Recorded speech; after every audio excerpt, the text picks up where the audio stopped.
Today, we are going to open up and take a look at this Lord of the Rings gift with purchase, the Smeagol and Deagol set that we would have gotten with the Purchase of the Shire in the first few days. This is definitely a scene that surprised a lot of people to have gotten in LEGO form, but I'm not complaining. Let's just go ahead, open this thing up, and take a look at the minifigures and the set itself. The box isn't anything too crazy special.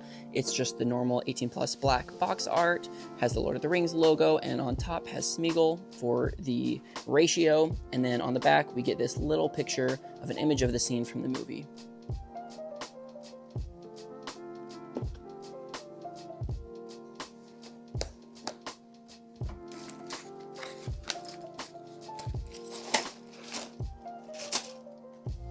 The set comes with 3 numbered bags and 1 crushed instructions sheet, as well as this 6x8 black plate that is just on its own separate in the bag.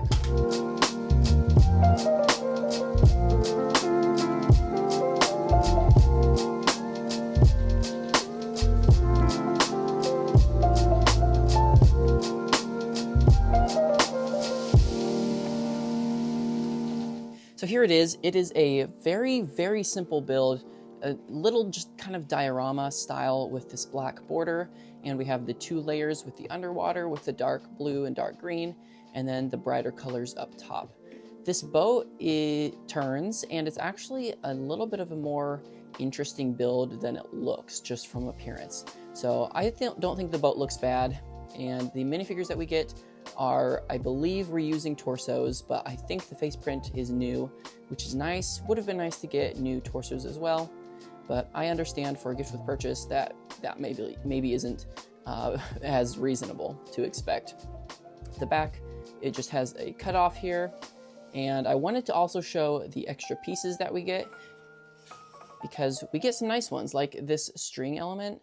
This is a very nice extra piece to get, an extra whip, and of course, tons of extra rings like we always get in Lord of the Rings sets. Let's take a little bit of a closer look at these minifigures though.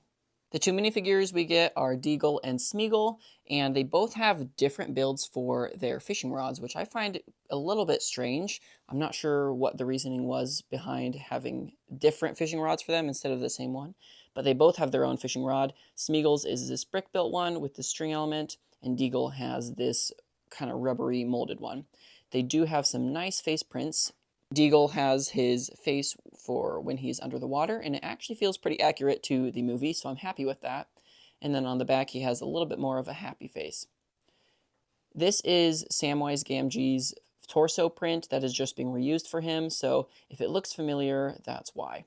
And then Smeagol, this is a reuse, I believe, of a Harry Potter torso, and then he does have this nice hairpiece, which does feel like the perfect hair part for him.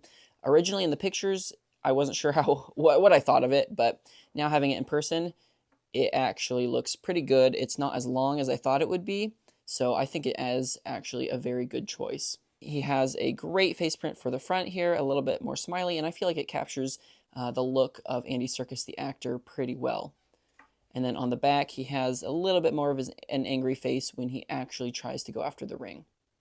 These minifigures are definitely the reason you want this, and if you had gotten this with the Shire, then these are basically 2 extra hobbits that you can populate your Shire build with. You can display this scene with Deagol down below in the water, or you can have them both up top in the boat. They both should fit just fine. For a free set, it's pretty good. Like, you can't complain if you're getting something free. It was free with the Shire. If you did not get it with the Shire, this is going to cost you a little bit more on the aftermarket for sure. It is not as good, in my opinion, as last year's Fell Beast promo. That one was just one of the best promos I think LEGO has done. So it can't quite compare to that. Even though this does come with 2 minifigures and that only had 1, that one did have the wing pieces that were unique to the set as well, and that was really nice. The build is a little simple, but again, what do you expect when it only has a couple hundred pieces and is just a free gift to go along with your set? So really the draw to this set is the minifigures, and I think what a lot of people are going to be doing is taking these 2 Hobbit or Halfling minifigures and just adding them into their Shire scene just to populate it a little bit more, even though that set already did come with 8 Hobbits, I believe. So now this will just put it up to 10. It is nice that we did get dual molded legs for both of these figures. That's not something we seem to see a lot in gift with purchases. So just nice that they went the extra mile in that little way too. Although I would have liked to get extra prints, new prints for both of the minifigures. That's really the only thing that I can think of that would have made this better. But of course, it makes sense. They're not going to do that for a small gift or purchase, and especially for this set, they would have needed 2 new prints instead of just like a normal 1. So I understand why it was a little bit of a bigger barrier for them to do that, though. Again, we should expect good things from them. So no excuses, but I also understand. That's gonna do it for this video. Let me know in the comments if you got this and what your thoughts are about it. Here's another video that YouTube thinks you might enjoy. Don't forget to like and subscribe. I'll see you in the next one.